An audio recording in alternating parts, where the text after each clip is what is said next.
Halo, halo, assalamualaikum warahmatullahi wabarakatuh. Apa kabar Anda semua?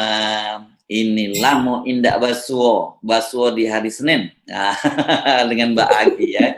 Kalau dengan saya masih terus bertemu seperti biasa dalam program Off the Record membaca berita di balik berita. Saya mengajak Anda untuk gabung ngobrol di dapur redaksi Forum News Network. Masih terus bersama saya, Hersu Arif. Dan saya Agi Beta, senang sekali menjumpai Anda kembali pada awal pekan ini Mas Ersu. Dan sepertinya akhir pekan kemarin juga banyak kejadian ya, Oh iya banyak yang toh. seru-seru. Mas Ersu tuh suka ngeledekin pemirsa. Kalau Nah, sampai ada kayak gitu, nah kan pengen kan gitu chit-chat ngobrol di off the record. Saya bilang, enggak lah istirahat dulu begitu. ya memang kalau di Indonesia kita tidak akan pernah kekurangan berita ya. Ya. Nah, oke. Sekarang gini, saya minta Mbak Agi untuk list dulu berita-beritanya. Nanti kita pilih apa yang mau kita obrolin, gitu ya, Mbak Agi. Silakan, ya. Iya, Mas Hersu sepertinya kenyataan atau didapatinya kenyataan ya bahwa ternyata proses kasasi oleh Pengadilan Negeri Jakarta Selatan ke Mahkamah Agung itu baru dilakukan awal Agustus ya Mas Hersu ya, Soal apa ketika nih? Soal KM 50 ya? M50 nih yang sekarang lagi banyak dibicarakan gitu, yang kemarin pada saat sidang rapat dengar pendapat antara Kapolri dengan DPR kan itu kan dipertanyakan kembali, dan Pak Kapolri mengatakan kalau ada novum bisa saja, padahal Ya, sekarang ya. prosesnya sedang berjalan, dan ternyata perjalanannya ini itu terhenti di Pengadilan Negeri Jakarta Selatan dari sejak bulan Maret yang lalu begitu, dan baru diajukan kembali ternyata pada ketika kasus Sambo ini rame-rame terdengar, dan kemudian Ya, KM ya. 50 disentil lagi. Nah, itu mungkin list yang pertama ya. List yang kedua mungkin yang kemarin Mas Hertu, seru seru banget tuh di Bandung ya, yang ada musyawarah rakyat. Tapi saya udah kehabisan kata dengan Pak Jokowi, kok bisa gitu ngomong bahwa dalam negara demokrasi ya orang bebas-bebas saja bicara soal soal 3 periode, sama juga orang juga boleh kok ngomongin ganti presiden, kata dia. Iya benar-benar saya nggak ngerti logikanya Pak Jokowi ini gimana nih. Iya, mungkin kita juga perlu melihat ya siapa yang ada di sekeliling Pak Jokowi, karena ini kan berhubungan dengan hukum gitu ya. Siapakah penasehat ahlinya, siapakah yang membisiki Pak Jokowi selama ini? Kan ini ada sponsornya nih, nggak mungkin pikiran dari Pak Jokowi sendiri murni begitu Ya. kan? Dan ini jangan lupa juga dikaitkan dengan kemarin karena Ganjar Pranowo kan kelihatannya dia melanggar aturan tahanan dalam kota gitu, dengan mengajak nyanyi Ojo Bandingke dengan Mas Maba Uner ya. Aduh, Iya, ya itu. Oke, itu iya. menarik. Ya, oke. Dan yang berikutnya adalah ini BEM UI nih. BEM UI mengkritisi rektornya mereka sendiri, Pak Nah, Profesor ini baru keren Sugeng. nih BEM UI ini. Saya pikir BEM UI mau undang Ganjar juga gitu. Iya ya, di sini apa yang dilakukan oleh BEM UI selalu menjadi sorotan. Kenapa? Karena BEM UI adalah di dalam di Indonesia pada saat kita reformasi dulu 98 ini adalah salah satu pelopornya. Orang melihat demikian ya, karena dia juga universitas yang ada di ibu kota begitu, dikatakan demikian lah. Jadi apapun yang dilakukan oleh UI selain sebagai universitas tua dan juga terbesar itu akan selalu menarik. Nah, saya rasa ini jangan, kalau seandainya apa yang dikatakan BEM UI itu kemudian ternyata adalah karena kurang data atau karena apa begitu, jangan di ini adalah kritis yang apa ya, bentuk kekritisan yang baik yang dilakukan oleh mahasiswa gitu. Nah, apa yang akan kita, oh ya Mas Yesu, besok itu kan ada ini ya, rekonstruksi ya. Nah, kita bisa berandai-andai apa sih yang akan dilakukan di rekonstruksi tersebut, dan kemudian bagaimana sikap Pak Ferdi Sambo untuk pertama kalinya sejak tanggal 6 Agustus ketika dia ditangkap, dan kemudian ini baru pertama kalinya dia akan bertemu dengan kekasih hati yaitu Ibu Putri. Ya, ya. Ini saya kira tetap menarik juga ini soal rekonstruksi itu karena seru kan konfrontasi, dan yang saya juga agak baca berkaitan dengan Ibu Putri. Kan Ibu Putri ini baru diperiksa pertama kali hari Jumat kemarin ya. Akan diperiksa lagi hari Rabu dan tidak ditahan. Tapi di sini saya baca berita katanya sekarang Mabes Polri mengantisipasi jangan sampai kemudian Bu Putri itu berhubungan dengan pihak-pihak tertentu. Nah, itu yang saya kira ini agak aneh. Kenapa nggak ditahan aja gitu loh? Kan karena Kalau alasannya karena anak kecil dan sebagainya, ini kan gampang sekali dipatahkan. Banyak sekali emak-emak lain yang juga bisa ditahan bersama dengan anaknya di penjara gitu. Orang kan benar bertanya-tanya, apa karena istrinya jenderal gitu ya, jadi dia nggak ditahan. Ini menurut saya konyol juga nih penyidik dari Mabes Polri yang memutuskan tidak menahan ini. Mbak, saya usul gini, ini saya kira yang kita bahas pertama tentu saja soal ini skandal juga saya sebut ya, yang apa yang terjadi di Pengadilan Negeri ini Jakarta Selatan ya Mbak ya. Segera mengajukan proses kasasinya ke Mahkamah Agung gitu, dan baru diproses setelah ribut soal Ferdy Sambo ini. Kenapa?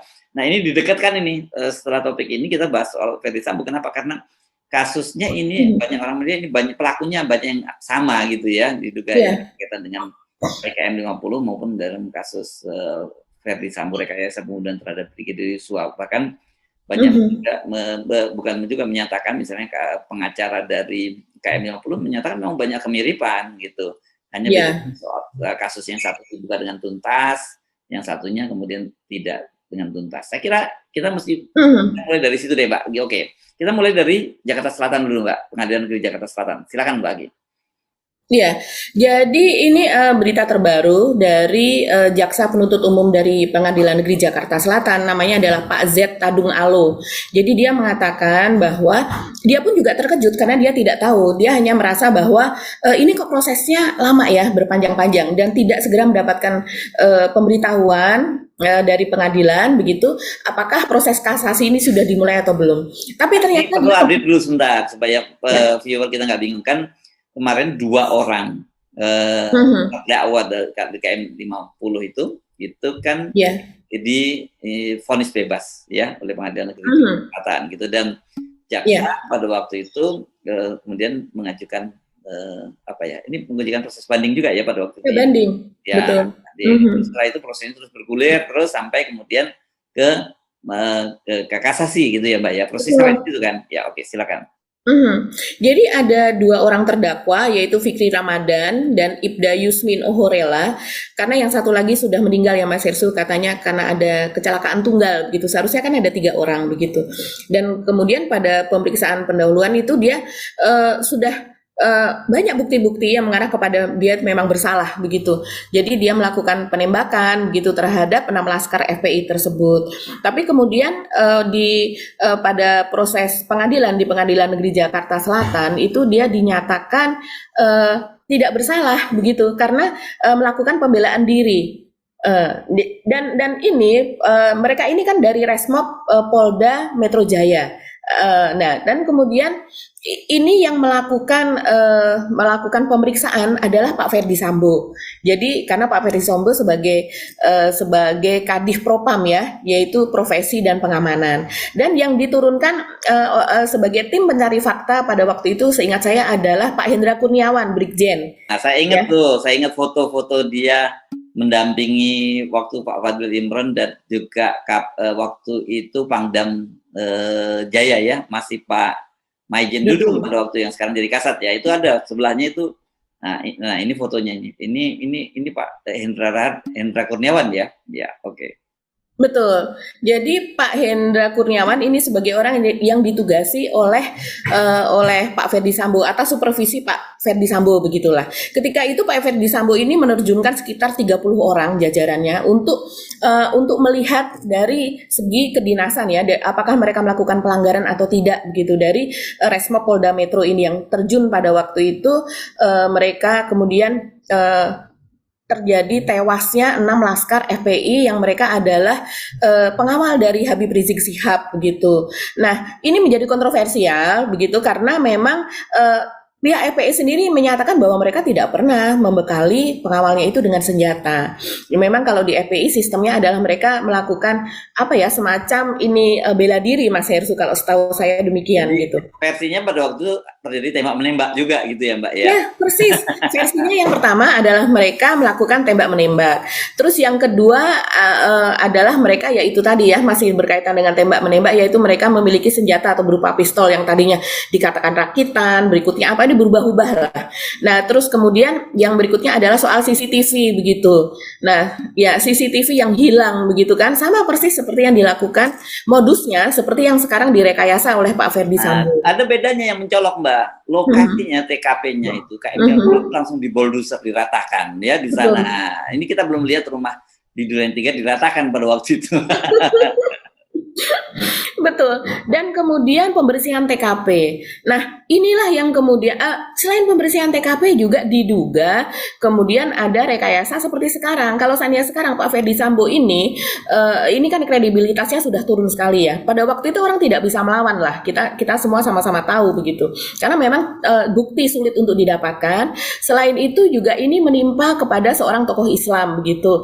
Dan sehingga ini buzzer rame-rame sudah membuat media framing dan kemudian juga public framing begitu ya, opini sudah menggalang opini bahwa ini adalah mereka adalah teroris begitu, dan kemudian mereka siapa yang membela adalah kadrun begitu kan, dikatakannya demikian. Jadi udah ada stigmatisasi bahwa siapapun yang membela hal tersebut atau tidak membela hanya sekedar mempertanyakan saja itu di media sosial itu sudah habis-habisan begitu ya. Nah, inilah yang kemudian membuat saat ini orang mempertanyakan, kok pada waktu itu tidak ada yang seperti Pak Kamarudin Simanjuntak ya, tidak ada yang bisa bersuara dengan keras. Saya rasa tidak, karena saya mengikuti kasus tersebut dan saya melihat banyak sekali pengacara, bahkan ada ratusan bahkan ribuan mungkin yang kemudian ingin ikut membela sebagai tim pembela, namanya tim pembela apa begitu ya, semacam muslim, tim pembela pengacara muslim atau apa begitu. Tapi banyak sekali itu yang terjun Mas Hersu sebetulnya. Bahkan pada malam naas tersebut yang orang mengatakannya sebagai malam jahanam itu ketika mayat-mayat jenazah tersebut datang, itu banyak sekali yang datang, walaupun saya tidak berada di sana ya, tapi saya melihat saja gitu laporan-laporannya, itu yang datang ke sana dan itu orang-orang hukum dari DPR dan sebagainya. Tapi mereka tidak berkutik, tidak bisa berbuat apapun gitu. Walaupun mereka dengan mata kepala sendiri melihat ada banyaknya kerusakan pada tubuh, tidak hanya sekedar bekas penembakan begitu ya, tapi memang betul-betul pada saat itu memang ini tidak bisa dibuka karena Ya, demikian. karena agak berbeda ya kasusnya. Iya. Pada waktu itu satu, Anda sebut tadi betul, menimpa seorang tokoh Islam dan tokoh oposisi pemerintah gitu ya. Yang kedua ini berkaitan waktu itu internal kepolisian solid, kan beda sekarang ini kasusnya. Betul. Sekarang kasusnya ini menimpa seorang anggota kepolisian dan di internal kepolisian tidak solid dan tidak ada kaitannya dengan penguasa, gitu kan, yang membuat perbedaan. Dan yang membedakan tadi itu publik semua bersikap imparsial, itu yang selalu kita ingatkan ya, tidak ada tidak, kalau dulu kan Anda tadi sebut banyak publik masih menyikapinya secara terpecah gitu. Iya. Kadang ada cebong yang kemudian melihat ya udahlah Habib Rizik nggak perlu dibela lah gitu. Sementara malah kalau perlu dihajar, kan gitu cara berpikirnya. Kalau sekarang kan enggak, orang semua melihat semata-mata bahwa Yosua itu ya persoalan kemanusiaan, kita tidak boleh memandang soal kemanusiaan, soal agamanya, etnisnya, nggak boleh kan gitu. Itu yang ini udah bener lah yang pada kasus Yosua. Jadi jangan digugat. Kalau kita bandingkan dengan kasus Yosua itu, bukan kita kemudian mengingatkan kenapa Yosua diperlakukan itu, tidak. Yosua memang harus diperlakukan semacam itu. Dan harusnya pada kasus KM50 juga diperlakukan sama seperti itu, gitu ya? Ya, betul. Dan kemudian beruntungnya begitu ya, karena tidak ada sesuatu yang kebetulan, tapi ini beruntung gitu ya, bahwa kemudian yang membela Yosua bukan kebetulan. Jadi memang korbannya adalah non muslim, kita bisa katakan demikian Mas Hersu.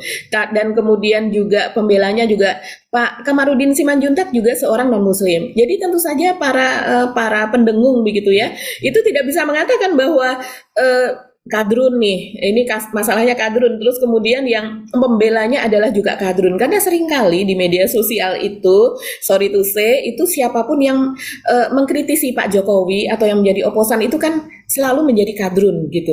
Walaupun ya, makanya itu kita dorong sekarang. Ini akan menarik kalau Pak Kamarudin, ada satu lagi pengacara Alvin Lim kan juga yang etnis Cina, dia teriak-teriak juga soal KM50, ini jadi pengacara dari KM50 baru serunya bukan apa-apa, serunya bahwa kemudian kita sebagai bangsa ini kemudian sudah sudah mulai melupakan soal perbedaan tadi, bahwa soal kemanusiaan kita sama, nggak boleh lihat agamanya, nggak boleh lihat latar belakang politiknya, semua kita mesti bela kalau ada persoalan masalah-masalah pelanggaran hak asasi manusia dan soal kemanusiaan, gitu loh ya maksudnya. Iya, iya betul.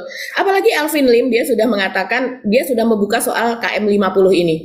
Dan dia meyakini bahwa ada sesuatu yang besar di balik KM50 ini. Jadi memang ada ketidakadilan sangat besar. Kita juga tahu Mas Ersu bahwa KM50 ini juga menjadi catatan dari Kementerian Luar Negeri Amerika sebagai laporan HAM tahunannya begitu. Dia memasukkan bahwa soal pembunuhan, dia mengategorikan ini sebagai killing juga ya, begitu, unlawful killing begitu, yang sampai sekarang itu yang memang tidak terungkap, dan itu salah satu tragedi kemanusiaan di Indonesia begitu. Dan kita tahu Alvin Lim ini juga, dia sebelum menjadi pengacara dia adalah seorang pebisnis di Amerika, yang tentunya dia juga tahu ya bagaimana demokrasi bekerja di sana dan sebagainya, dan kemudian bagaimana hukum berlaku di sana. Kemudian ketika dia kembali ke Indonesia mendapati hukum yang seperti ini, dia tentu bisa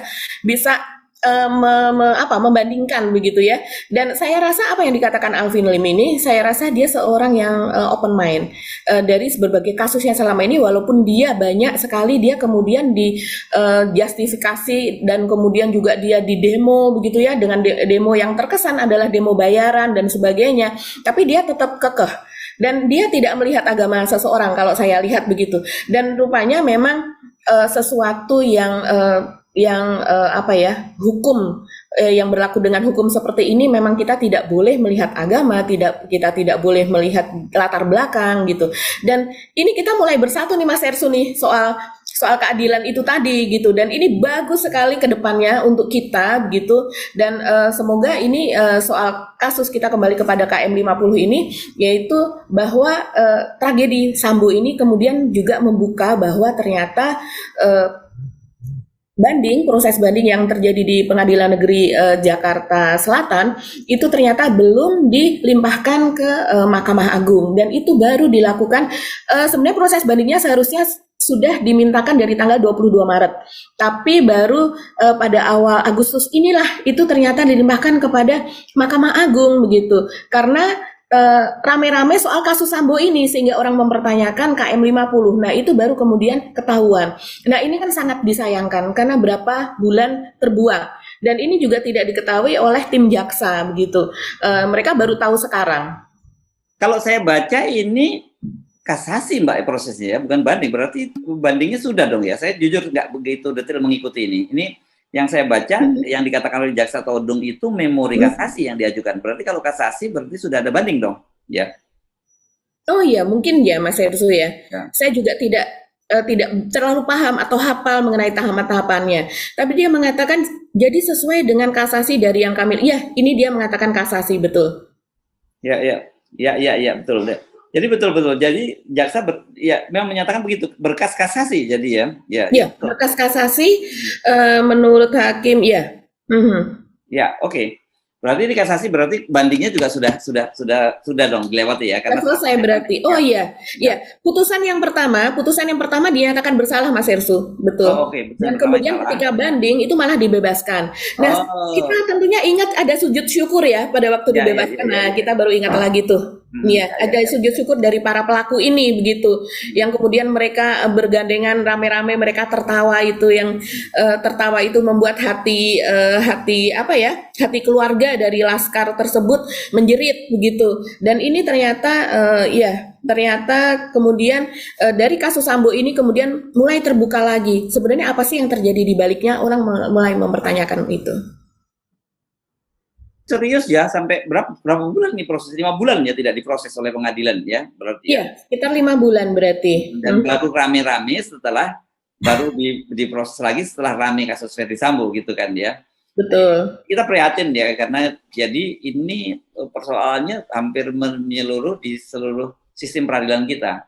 Ya, mulai dari kepolisian, kemudian kalau dalam kasus ini kejaksaan sudah mengajukan lebih dulu, tapi kemudian tidak diproses oleh pengadilan. Saya kira ini penting juga Komisi Yudisial untuk memeriksa ini, mengapa sampai terjadi semacam ini, gitu kan ya?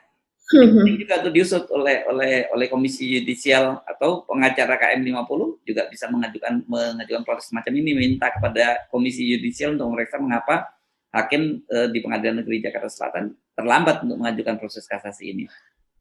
Iya, betul sekali Mas Hersu. Kita berdoa semoga ini segera diproses, dikasasi, dan kemudian kemarin Pak Kapolri mengatakan kalau seandainya ada novum atau ada bukti baru maka bisa dilakukan pemeriksaan kembali. Ternyata ini kan belum inkrah ya. Kalau seandainya ini sudah inkrah nanti baru bisa, seandainya ada novum atau bukti baru itu bisa dibuka kasusnya kembali. Tapi untuk ada novum tersebut tentunya kita harus ini harus selesai dulu nih berarti di kasasinya. Begitu ya Mas Hersu ya. Oke, nah kan saya bilang ini ada berdekatan antara kasus KM 50 dengan ini ada kedekatan. Tadi sudah kita singgung, tapi tadi Anda kan membahas soal akan ada rekonstruksi ya pada hari hari apa nih? Hari rekonstruksinya hari apa? Hari Senin? Hari Selasa besok ya. Ya Selasanya ya, dan kemudian Rabunya baru Bu Putri akan diperiksa lagi kan gitu ya. Saya kira ini menarik sekali karena kita bisa membayangkan kalau tadinya biasakan ada pembunuhan berencana itu, ya mereka merencanakan bersama-sama gitu ya. Sekarang ada 5 tersangka ya. Tersangka yang paling pertama ditetapkan sebagai tersangka adalah Barada Richard Eliezer, kemudian Bribka Riki, Kuat Ma'ruf, kemudian baru Pak Ferdi Sambo, dan menyusul Ibu Ferdi Sambo. Dan kita tahu bahwa kemudian kasus ini bisa terbongkar ketika Barada Richard Eliezer akhirnya menjadi justice collaborator gitu ya, membongkar kasusnya dan diketahui perannya itu. Jadi menurut saya yang menarik karena kemarin kita bicara gestur ya. Kemarin ketika kita lihat sidangnya Pak Ferdi Sambo itu kan ketika dia di persidangan itu dia kelihatan tenang sekali.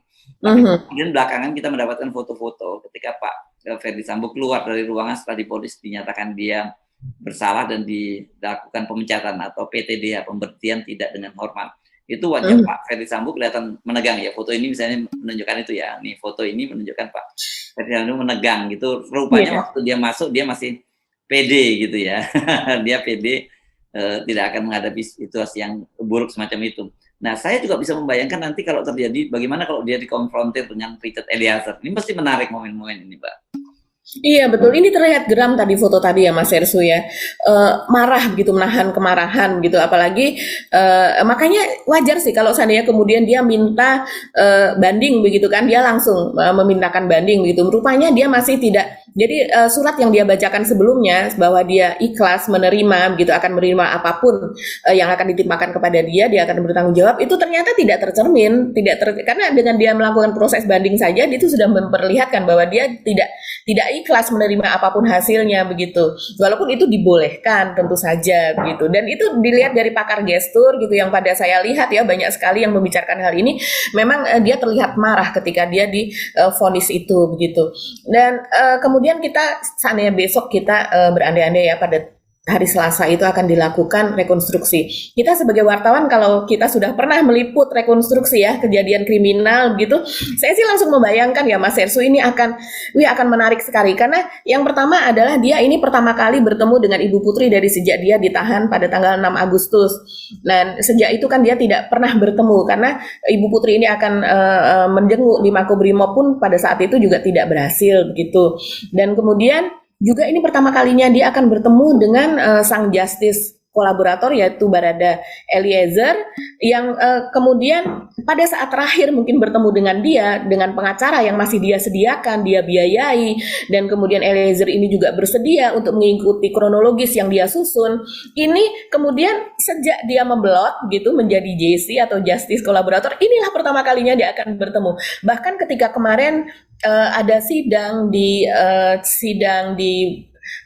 pada saat kode etik ya, sidang komisi kode etik ya, komisi etik itu kan tidak dipertemukan dengan Barada ini. Ya, karena virtual by Zoom gitu. Karena sementara semuanya seperti Hendra Kurniawan, terus kemudian Pak mantan Kapolres Jakarta Selatan dan sebagainya, Kuat dan sebagainya, semuanya dihadirkan secara fisik di ruangan itu begitu. Kecuali satu ini yaitu si Baradae. Nah, ini pertama kalinya dia akan berhadapan langsung gitu, bertatapan dengan Baradae, orang yang tadinya adalah loyalisnya dia, bisa dikatakan demikian gitu. Mungkin kalau seandainya itu kuat dan Ricky Rizal itu masih menjadi loyalis gitu ya, karena kita sejauh ini belum tahu apakah isi BAP-nya dia, apakah sudah juga menunjukkan bahwa Pak FS ini sebagai pelaku penembakan juga, bahkan pelaku penembakan yang terakhir yang itu fatal begitu. Tapi kalau dari Baradae kan kita sudah mendapatkan kisi-kisinya bahwa dia menembak sekitar 3 kali dan kemudian dilanjutkan Pak Ferdi Sambo 2 kali. Nah, saya sih masih berpikiran apakah ini hanya akan dilakukan di Duren 3 ataukah juga dimulai dari rumah pribadi di Jalan Saguling tersebut, Mas Hersu? Karena kalau ini berupa rangkaian, maka tentunya harus dimulai juga dengan proses kedatangan gitu ya, terus kemudian rapat yang 1 jam di lantai 3. Nah, pada saat rapat 1 jam di lantai 3 itu tentunya akan bertemu dengan Ibu Putri dan kemudian akan polisi akan mencatat perintah apa yang keluar dari mulut Pak Ferdi Sambo itu harus persis. Kalau pada saat rekonstruksi. Jadi kalau seandainya dia mengatakan hal yang tidak yang berbeda, ini pasti akan kelihatan gitu pada saat rekonstruksi. Karena di rekonstruksi itu kalau saya selama ini pernah melihat proses rekonstruksi itu semua dicatat, apa yang dikatakan, gerakannya, benda yang dia pakai dan sebagainya, apakah sesuai atau tidak. Karena rekonstruksi inilah yang akan membuka tabir semuanya. Kalau seandainya tidak benar, di situ ada orang lain yang akan membenarkan, yaitu para saksi begitu, para saksi yang juga hadir di situ, yaitu dalam hal ini saksinya juga menjadi tersangka sebetulnya begitu ya. Tapi itulah dan pada saat rekonstruksi itu saya bisa membayangkan semua orang ingin menyelamatkan diri gitu. Jadi kalau yang sebelumnya itu dia ya mereka sudah tahu sekarang saya rasa dari pengacara masing-masing ancaman hukuman terhadap masing-masing gitu ya. Tentu mereka menginginkan hukuman yang seringan mungkin gitu. Jadi wajar kalau seandainya besok itu mereka semuanya ingin menyelamatkan diri. Karena walaupun memang kita sudah tahu yang paling bersalah sebagai otak atau dalangnya itu adalah Pak Ferdi Sambo, tapi kan selama ini Pak Ferdi Sambo masih terus berharap gitu ya. Dengan dia minta banding saja kita sudah tahu dia berharap gitu bahwa masih ada celah dalam hal ini. Apalagi kita tahu loyalisnya juga masih bergentayangan di luar begitu. Ya. Sementara kelihatannya kalau Richard Eliezer ini ketika tahu bahwa dia ditetapkan sebagai tersangka pembunuhan, nah di situ dia mulai berubah karena sebelumnya kan dia kelihatannya dapat jaminan gitu ya bahwa dia itu akan di SP3 karena dia membela diri dan kemudian ada bonus 1 miliar yang disiapkan buat dia gitu ya, siapa yang nggak ngiler gitu. Tapi begitu tahu bahwa dia bisa terancam, sekarang kalau nggak salah Barada Richard Eliezer ini juga pasalnya ada pasal pembunuhan berencana ya kalau tidak salah seingat saya. Kan iya, jadi semuanya jadi dikenai sama ya. 40 dan kemudian dulu ya. 338. Pembunuhan aja, kemudian junto pasal 55 dan 56 itu untuk penyiksaan. Nah, sekarang semua sama pasal pembunuhan berencana. Ya hukumannya hukuman mati ancamannya. Ini kan serius. Walaupun kemungkinan untuk Barada Richard Eliezer ini mungkin bisa lebih ringan karena dia menjadi semacam justice kolaborator gitu. Iya, Mas Ersu. Saya membayangkan ini bagaimana sikap dari Ibu Putri ketika menjalani rekonstruksi ini. Kita tahu selama ini dia bersembunyi di balik sakit gitu ya, sakit-sakitan, terus kemudian dia terguncang dan sebagainya. Itu dia mengalami hal itu padahal baru dia membayangkan kembali hal tersebut. Bagaimana ini sekarang ada di depan mata. Dia ada di lokasi tersebut, di tempat eksekusi itu dijalankan begitu. Dan kemudian dia hadir di tempat perencanaan. Kemudian dia yang menggiring Yosua ini seperti seperti menggiring korban gitu ya, untuk menuju ke tempat pembantaian, ke ruang pembantaian, assassination lah kita katakan ya, ke dalam hal ini bukan hanya sekedar killing gitu. Nah terus kemudian bagaimana Pak Ferdi Sambo ini kemudian memakai sarung tangan hitamnya sehingga memperlihatkan bahwa dia memang si eksekutor juga dan kemudian dia juga adalah memang perencana. Mungkin kalau seandainya dia tidak memakai sarung tangan hitam tidak begitu memperlihatkan bahwa dia sudah betul merencanakan. Kita akan melihat drama ini, yang fakta begitu ya, dan kemudian kalau pada rekonstruksi itu bahkan hal detail saja itu juga dilakukan. Misalnya di CCTV terlihat Pak Ferdi Sambo turun dari mobil dan kemudian pistol yang dia bawa itu terjatuh, itu harus dia lakukan. Kira-kira berapa meter dari mobil, pistol itu terjatuh, kemudian dia pungut kembali sambil dia memakai sarung tangan hitam. Nah, ini semoga ini bisa disaksikan juga ya Mas Hersu, terbuka untuk media dan juga kemudian disiarkan kepada publik. Karena kita tahu rekonstruksi dari teroris, rekonstruksi dari pembunuhan yang lain gitu ya, itu juga dilakukan secara terbuka dan bisa dilihat, direkam. Kita bisa melihat gitu. Ya. Oke, ini akan menarik, juga pemeriksaan Ibu Putri Sambo juga menarik, yang saya tadi sampaikan. Sekarang ini soal kenapa dia tidak ditahan itu juga menjadi banyak sorotan publik, dan kemudian yang anehnya kemudian polisi katanya akan mencoba menghalang-halangi kalau sampai kemudian beliau berkomunikasi dengan orang lain. Dia kalau di dalam rumah ya pasti akan terjadi komunikasi, dan orang kan kemudian menyoroti kan, jangan lupa ada isu-isu soal harta kekayaan Verdi Sambo ya. Kemarin meskipun dibantah, tetap saja orang tidak percaya dengan bantahan itu. Dan kalau Ibu Putri nggak ditahan kan berarti Ibu Putri bisa melakukan transaksi itu kan. Saya sebutkan kemarin kan dalam konten saya bahwa memang tidak ditahan atau tidak tahannya seorang itu adalah hak subjektif dari seorang penyidik itu dalam KUHP ya, bukan KUHP. Kita Undang-Undang Hukum Acara Pidana di situ tidak kalau pasalnya berapa ya, pasal 21 kalau tidak salah, itu disebutkan alasan untuk tidak menahan seseorang itu adalah karena takut dia mengulangi perbuatannya kembali, ya, dia melarikan diri, mengulangi perbuatan mengulangi lagi perbuatannya, atau menghilangkan barang bukti.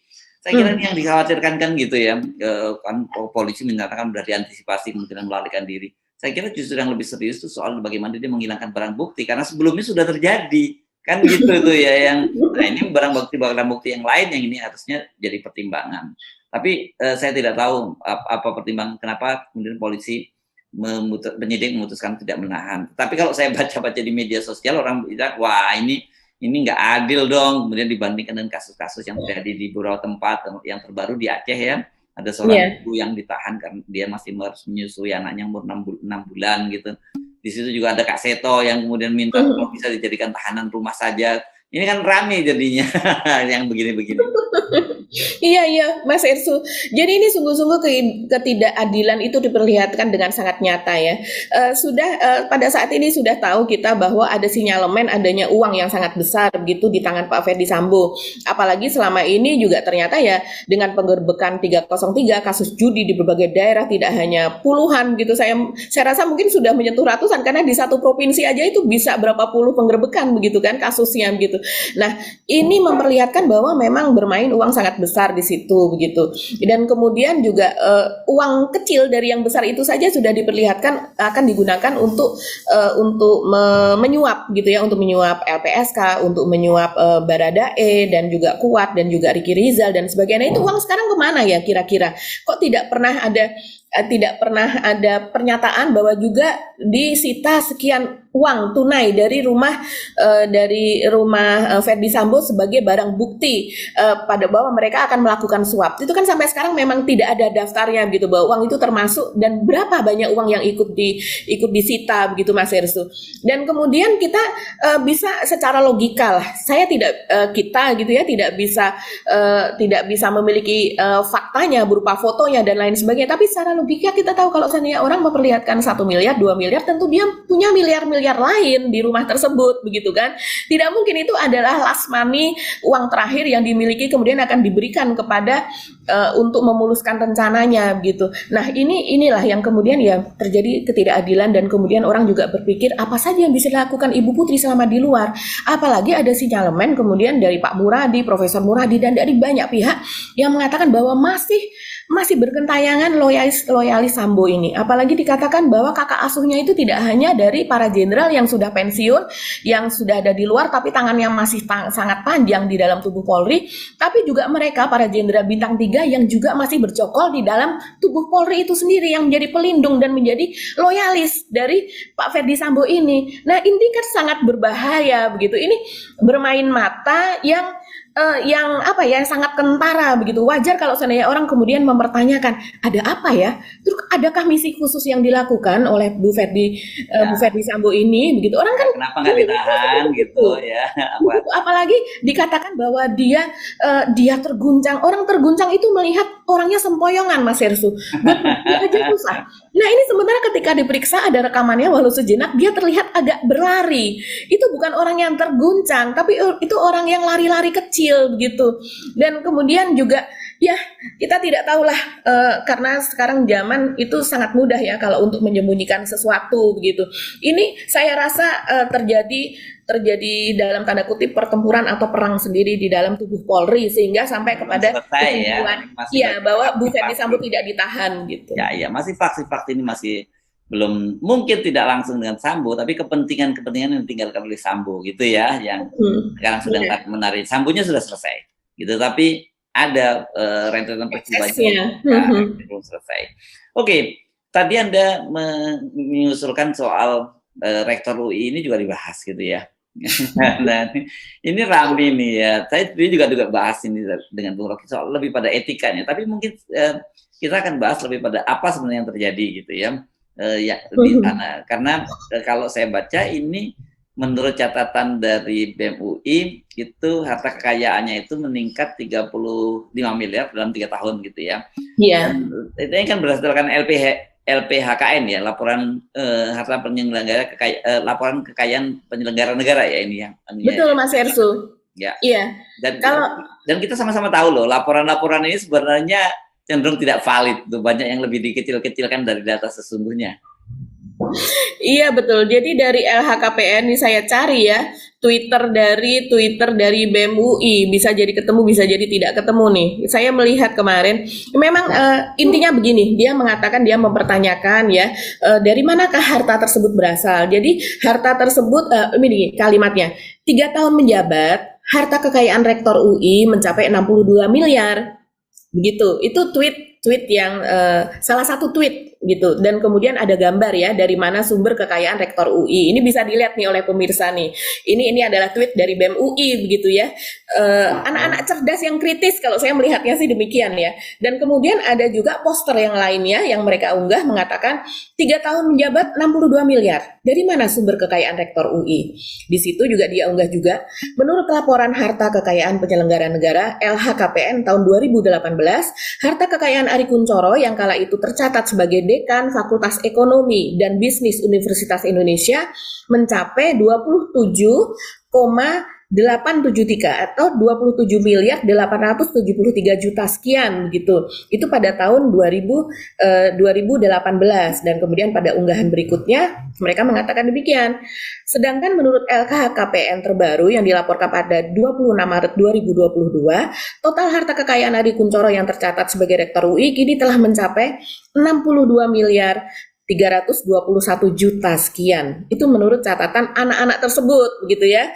Dan kemudian mereka mempertanyakan dari manakah harta tersebut berasal?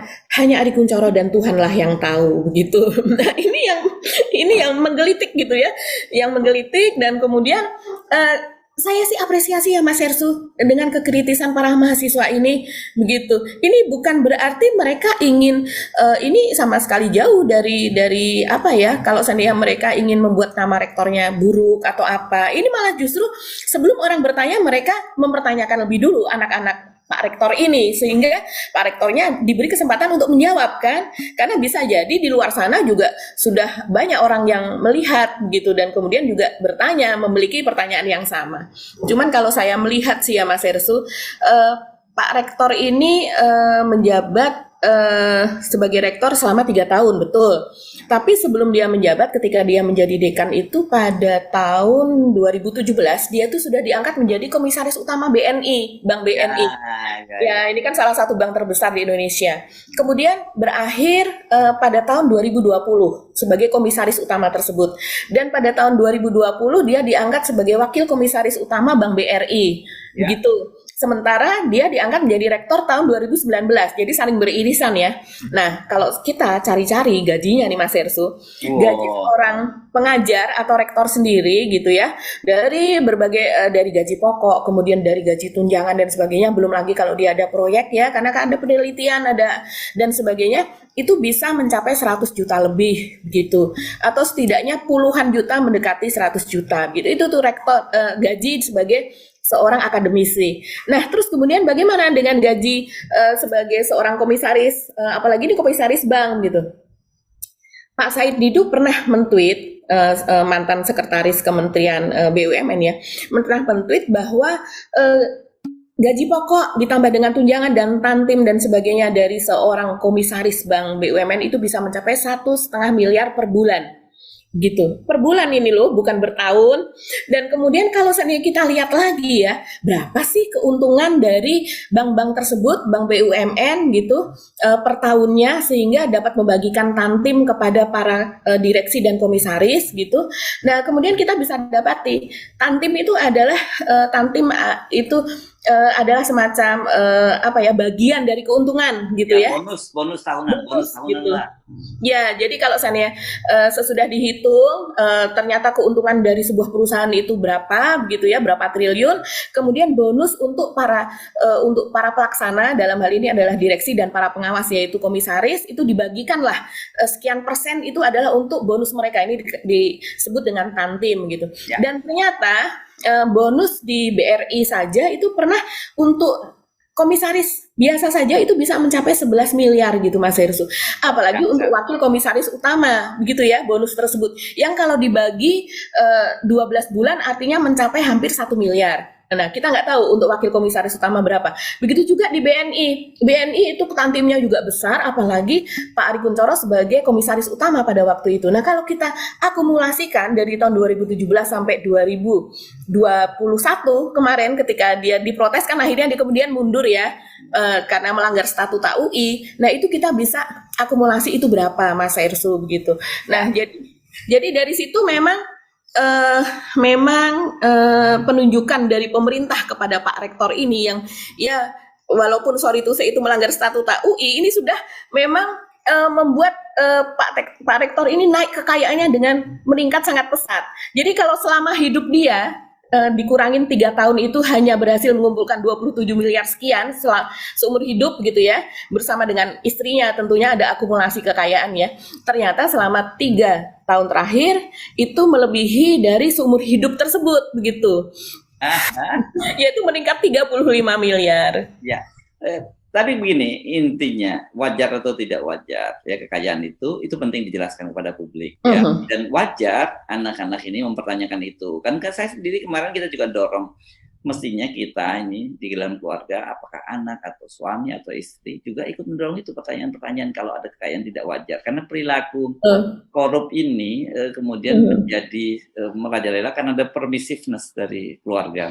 Justru hanya mempertanyakan malah menikmati kayak Jenderal Sambo bintang 2 kan kemarin kita hitung gajinya paling antara 31 sampai 36 juta per bulan, masa dia bisa punya mobil mewah-mewah nggak karu-karuan, dan itu jadi itu kenapa nggak dipersoalkan, dan itu sudah menjadi gaya hidup dari banyak mereka para pemerintah ini. Bahkan kemarin kalau kita kutip anggota DPR menyatakan bahwa sampai tingkat Kapolsek pun udah luar biasa. Ini menurut saya bukan kita mau nyinyir, bukan apa, tapi ini soal yang serius karena ini gara-gara etika semacam ini, etika publik yang tidak dihormati ini, ketika orang kemudian hidup mereka bangga dengan kekayaan. Yang parah ini kan sudah tahu dapat duitnya nggak jelas, masih dipamer-pamerin lagi kan, itu kan yang lebih parah lagi. Jadi, orang sudah malu. Kalau zaman dulu mungkin orang korupsi itu masih malu-malu nyimpen kekayaannya diumpetin gitu. Ini kadarnya oke, sama-sama dosa tapi masih lumayan lah. Kalau tapi yang kedua ini kalau udah tahu korupsi masih pamer, wah ini lebih bahaya lagi dosanya, berat ini hukumnya. Saya kira itu Pak, kenapa soal ini ya kita apresiasi terhadap apa yang dilakukan oleh teman-teman adik-adik di BMUI Universitas Indonesia, dan kita dorong jangan sampai di kampus-kampus lain juga dilakukan semacam itu, karena pernah terjadi di Unila ini kan ada rektornya menerima suap dari penerimaan mahasiswa baru, gitu Mbak Agi. Iya, iya Mas Ersu. Jadi dalam hal ini jangan kalau seandainya kemudian kekritisan ini ada jawabannya, karena dari pihak rektor Nah, Humas dari UI sendiri juga sudah menjawab ya. Selain dari ya, kekayaan Pak Rektor itu juga memang istri dari Pak Rektor itu yang namanya itu Ibu Lana Sulistianingsih itu adalah juga kepala eksekutif dari lembaga penjamin simpanan. Jadi tentu ada dia juga bergerak di sekuritas dan tentu ada kekayaan sendiri sumbangan untuk keluarga tersebut begitu ya. Nah, kita tidak apa ya, kita juga mengapresiasi lah gitu ya. Ini tentu tidak bisa kita bawa, adik-adik ini salah, ini terus kemudian ini melanggar undang-undang ITE dan sebagainya. Jangan digiring ke situ. Ini akan mematikan demokrasi nih kalau kalau belum Pak sudah. Jokowi bebas kok, dan demokrasi kita bebas ngomong termasuk 3 periode kok. Iya, iya, iya, iya. Nah, sebaiknya kita bergulir ke situ saja tuh soal Ya, 3 periode oke, lebih kita sebelumnya. pegang saja pernyataan Pak Jokowi bebas, kecuali soal 3 periode, karena itu dilarang oleh konstitusi. Itu jelas ya. Jadi yang tidak dilarang, kalau kebebasan berbicara boleh, tapi kalau melanggar konstitusi tidak boleh. Oke, ya, Mbak Agi, kita mesti ngakhiri perbincangan itu. Udah panjang juga kita ngobrolnya ya, tidak terasa. Oke, kita mesti akhiri perbincangan kali ini. Kita sampai ketemu lagi besok di hari Selasa. Tetap jaga kesehatan, tetap jaga semangat. Karena itu saya tahu, kami tahu bahwa hari-hari ke depan ini akan makin buruk berkaitan dengan rencana pemerintah untuk mulai menaikkan harga BBM ya. Saya tidak saya sekarang mulai menggunakan tidak mencabut subsidi tapi menaikkan harga BBM, karena soal subsidi itu sekarang dari kalangan ahli itu ada kontroversi. Bahkan kemarin Antoni Budiawan misalnya menyebut bohong kalau pemerintah subsidi 2 triliun gitu ya. Jadi menaikkan harga BBM gitu. Saya mesti gimana? Oke, kita akhiri ya perbincangan kita ya Mbak Agi ya. Saya Sunarif. Dan saya Agi Beta, terima kasih atas perhatian Anda. Kita jumpa lagi besok. Tetap salam 0%. Assalamualaikum warahmatullahi wabarakatuh. Waalaikumsalam warahmatullahi wabarakatuh.